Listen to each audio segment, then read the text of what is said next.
അപ്പോൾ ആ തെണ്ടി കാരണം ഇത്രയും പ്രശ്നം ഉണ്ടായത്. നമുക്കൊന്ന് പ്ലാൻ ചെയ്യണം. വാ, എണീറ്റ് വാ, അവനെ ഇന്നത്തോടെ ശരിയാണ്. അച്ചായ, ഇതെൻ്റെ അളിയൻ ജർമ്മനിയിൽ നിന്ന് കൊടുത്തു വിട്ടതാ. ഞാനിത് മാറ്റി വെച്ചിരുന്നതാ. പിന്നെ എൻ്റെ ഒരു സന്തോഷത്തിനും അച്ചായനും വേണ്ടിയാ ഞാനിത് പൊട്ടിച്ചത്. എന്ത് സന്തോഷമാണോ നിനക്ക്? അതൊക്കെ ഉണ്ട് അച്ചായ. ഒരു കോളൊത്ത് വന്നിട്ടുണ്ട്. കോളോ? എന്ത് കോള്? മഴക്കോളോ? ഛേ, മഴക്കോളൊന്നും അല്ല. അച്ചാ അടിച്ചേ.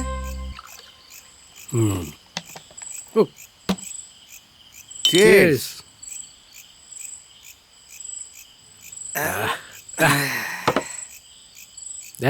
ആ കോളിന്റെ കാര്യം പറഞ്ഞില്ല. ഏത് കോള്? എനിക്കൊരു കോളൊന്നും വന്നിട്ടില്ല. ആ കോളല്ല, ഒരു വൻകോളിന്റെ കാര്യം. അതൊരു ഒന്നൊന്നര കാര്യമാച്ചായ. എൻ്റെ ഭാവി കാര്യം. അമേരിക്കയിലുള്ള അമ്മാവൻ്റെ മകളുമായിട്ട് എൻ്റെ വിവാഹം നിശ്ചയിച്ചു. നീ രക്ഷപ്പെട്ടല്ലോ ആളിയാ. അമേരിക്കയിലുള്ള അമ്മാവന്റെ സ്വത്തിന്റെ ഏക അവകാശം നീ ആയല്ലോ. നിന്നെ ഞാൻ സമ്മതിച്ചു. അതാണ് ഞാൻ. ഇതൊന്ന് സെറ്റാക്കാൻ ഞാൻ പെട്ട പാട് എനിക്ക് മാത്രമേ അറിയൂ. ബാക്കിയൊക്കെ പറയാച്ചായ. അച്ചായ അങ്ങോട്ട് അടിക്ക്. ആ തെണ്ടി കാരണമാണ് ഞങ്ങൾ ഇത്രയും നാറിയത്. എന്നിട്ടിപ്പോ എവിടെ ഉണ്ട് ആ മാന്യൻ? ഇപ്പൊ ആളിനെ കാണുന്നുമില്ല, വിളിച്ചിട്ട് കിട്ടുന്നുമില്ല. എങ്ങനെയുണ്ട്? അപ്പൊ ചത്ത് കാണും. എനിക്ക് ഇനി ജീവിക്കണ്ട. അറിഞ്ഞിട്ടെന്ത് കാര്യം? കഴിഞ്ഞത് കഴിഞ്ഞു. ഇനി അവനെ പിടിക്കാനുള്ള വഴിയാ നമ്മൾ നോക്കേണ്ടത്. എന്നിട്ടിപ്പൊ ജീവിക്കണ്ട. നീ വലിയ പരിഷ്കാരിയും മോഡേണും ഒക്കെ ആയിരുന്നല്ലോ. ഇപ്പൊ എന്തു പറ്റി? നീ ഇപ്പൊ എന്ത് ചെയ്യും? എനിക്ക് ഇനി ജീവിക്കണ്ട. എന്തായാലും നീ ഒന്ന് സമാധാനിക്ക്. ഞങ്ങൾ എന്തായാലും നാറി. അവനെ ഞങ്ങൾ കണ്ടെത്തി തരാം. അവന്റെ നമ്പർ ഇങ്ങോട്ട്.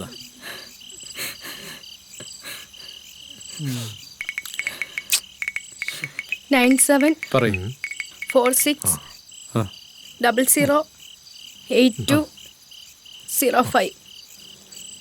നമ്പറൊക്കെ കാണാപ്പാടാണല്ലേ. നീ മിണ്ടായിരിക്കും. നിന്റെ മറ്റവൾ ചെയ്ത് കൂട്ടിയല്ലേ ഇതിനൊക്കെ കാരണം.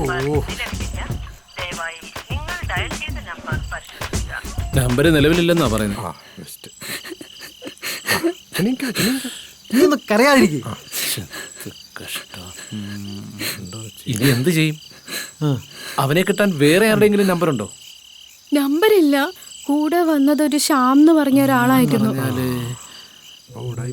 തടിച്ചിട്ട് ഉയരം കുറഞ്ഞ് കറുത്തിട്ട ഒരാളാണോ? അത് തന്നെ. ആ എടാ, ഇവനെ എനിക്കറിയാം. പെണ്ണുങ്ങളെ കൂട്ടിക്കൊടുക്കുന്നതാണ് ഇവന്റെ പരിപാടി.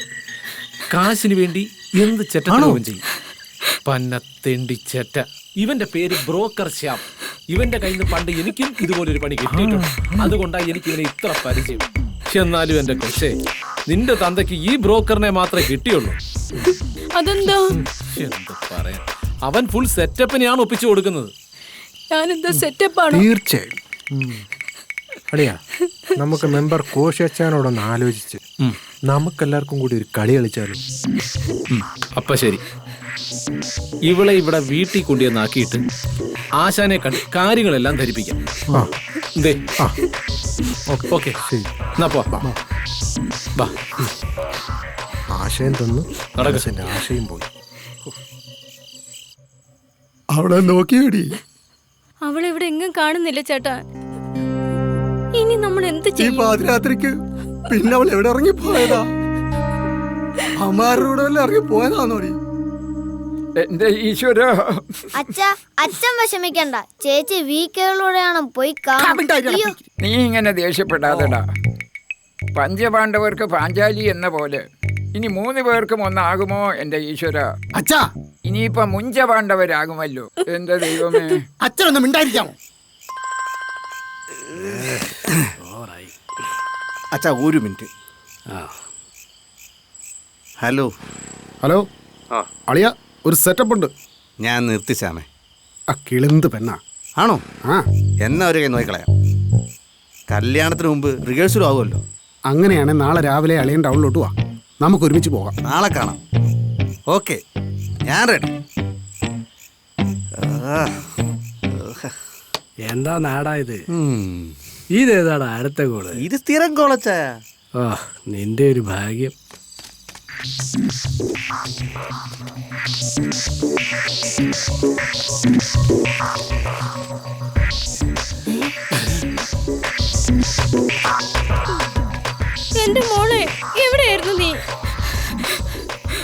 അച്ഛൻ എന്നോട് ക്ഷമിക്കണം. എന്നാലും എന്റെ പൊന്നുമക്കളെ ഈ തലതെറിച്ച ഇവരോടൊപ്പം നീ വാ മോളെ. ദേ ആശാനെ, ഞങ്ങള് കല്യാണം കഴിഞ്ഞ് വന്നതല്ല.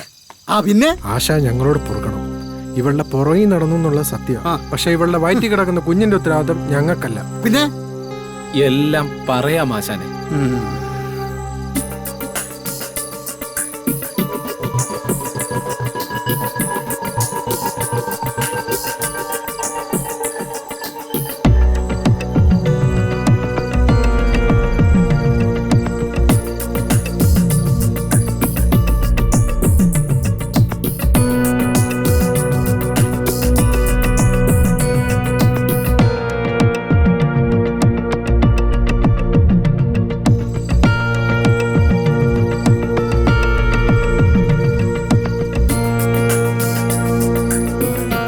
ചതിച്ചല്ലോ എന്റെ കളരി ദൈവങ്ങളെ.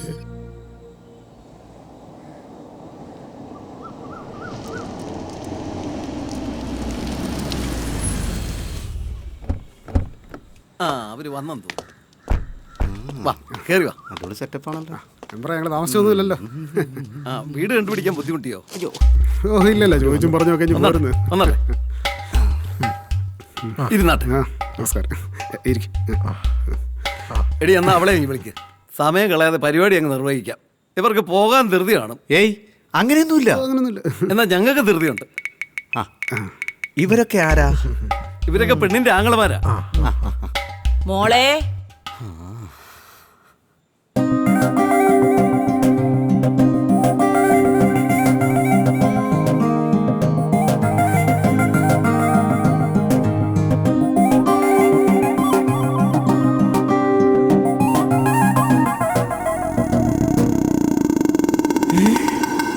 ഇവളോ?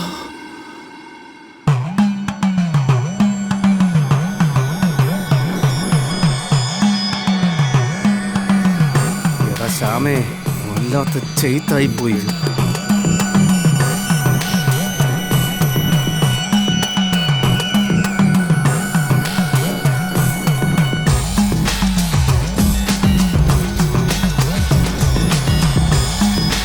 You cheat! ഇന്നാ പിടിച്ചോ പട്ടി.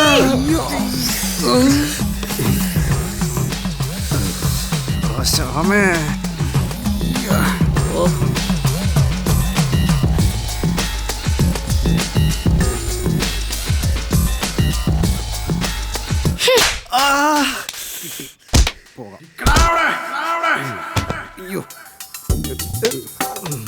നീ ചീറ്റുകളടാ.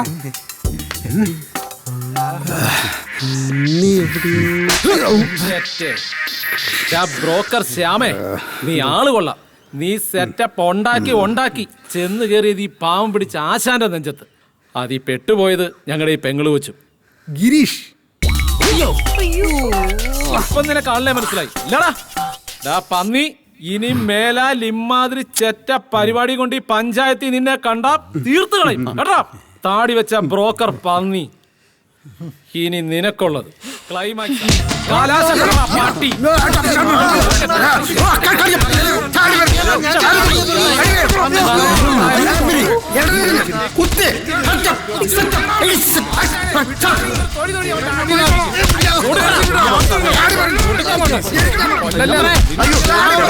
അങ്ങനെ കിട്ടണോ? മെമ്പർ പറഞ്ഞോണ്ട് തർക്കാലം വിട്ടിരിക്കും. എന്നെ ഒന്നും ചെയ്യല്ലേ, ഞാൻ പാവമോ? പാവമോ? നീയോ? എത്ര പെണ്ണുങ്ങളെ ജീവിതമാണ് നടത്തുള്ളത്? അത് പിന്നെ ഇതിനെ കുറിച്ച് ഞങ്ങൾ അന്വേഷിച്ചു. ഇത് ഇതിന്റെ സ്ഥിര ഏർപ്പാടാ. പെണ്ണ് കാണാൻ പോവാ, അവരുടെ നമ്പർ വാങ്ങുക, എന്നിട്ട് അവരുമായി അടുപ്പത്തിലാവുക, അവസാനം കാര്യങ്ങളൊക്കെ കഴിഞ്ഞ് അവരെ ഒഴിവാക്കുക. ദാ എല്ലാം അവള് പറഞ്ഞിട്ടുണ്ട്. സത്യം പറയടാ, ഇനി ആരൊക്കെ ചതിക്കാനുണ്ടാ? ഇല്ല ഏട്ടാ, നിർത്തി. എടാ തെണ്ടി, ഇനി മേലാൽ ഈ പണിയോട്ട് നടന്ന നിന്റെ പറങ്കിമണി കാണില്ല കേട്ടോ. മര്യാദയ്ക്ക് ഇവിടെ കെട്ടി പൊന്നുമണി നോക്കണം. അതിനെന്തെങ്കിലും വീഴ്ച പറ്റിയാ പിന്നെ ഈ സാധനം പ്രവർത്തിക്കത്തില്ല കേട്ടോ. പറഞ്ഞേ, ഞാൻ പൊന്നുപോലെ നോക്കിക്കൊള്ളാം. ഇതോടെ നിർത്തി അച്ഛാ. ഇനി മേലാൽ കൂട്ടി കൊടുത്തേക്കല്ലേ കേട്ടോടാ നാറി. ആശ എന്നോട് ക്ഷമിക്കണം പ്ലീസ്. ഒരു പെണ്ണിന്റെ മാനം കെടുത്തിയിട്ട് ഒളിച്ചോടി പോകുന്നതല്ല ആണത്തം, മറിച്ച് ആ പെണ്ണിന്റെ വയറ്റിൽ കിടക്കുന്ന കുഞ്ഞിന്റെ അച്ഛൻ താനാണെന്ന് സമൂഹത്തിന് മുമ്പിൽ വിളിച്ചു പറയുമ്പോഴാണ് അവൻ ആണാകുന്നത്. ഛേ, നിന്നെ പോലെ ഒരാണ്. എന്റെ വയറ്റിൽ കിടക്കുന്ന കുഞ്ഞിനെ ഓർത്ത്, എന്റെ കുടുംബത്തെ ഓർത്ത്, പിന്നെ ഇവരെ ഓർത്ത് ഞാൻ ക്ഷമിച്ചിരിക്കുന്നു. ലാസ്റ്റേ നീ ചെയ്ത ചെറ്റത്തരത്തിന് ഞങ്ങളാ നാറിയത്. ഡാ, ഇത് ഞങ്ങളുടെ ഒരു നാടകമായിരുന്നു, ഞങ്ങളുടെ ഒരു മാസ്റ്റർ പ്ലാൻ. നിന്നെ പോലെ തന്തയ്ക്ക് പറക്കാത്തൊന്നും ചെയ്തിട്ടില്ലടാ. അതാ ഞങ്ങൾ ഇങ്ങനെ ഒരു കളി കളിച്ചത്. ഇവരില്ലായിരുന്നെങ്കിൽ എന്റെ ജീവിതം താറുമാറായേനെ. എന്നെ ആത്മഹത്യയുടെ വക്കിൽ നിന്ന് രക്ഷിച്ചവരാ ഇവര്. എടാ തെണ്ടി, ഞങ്ങളും നിന്നെ പോലുള്ള ചെറ്റത്തരം കാണിച്ചിട്ടുണ്ട്, പക്ഷെ തന്തയ്ക്ക് പറക്കാത്ത സ്വഭാവം ഒന്നും ഞങ്ങൾ കാണിച്ചിട്ടില്ല കേട്ടോ പോട്ടി. അപ്പോ കാര്യങ്ങളൊക്കെ ശുഭമായല്ലോ. പിന്നൊരു കാര്യം, നിന്നെ പോലുള്ളവനൊക്കെ അകത്താക്കുക ചെയ്യേണ്ടത്. പക്ഷെ ഞങ്ങൾ ഇപ്പൊ അത് ചെയ്യില്ല.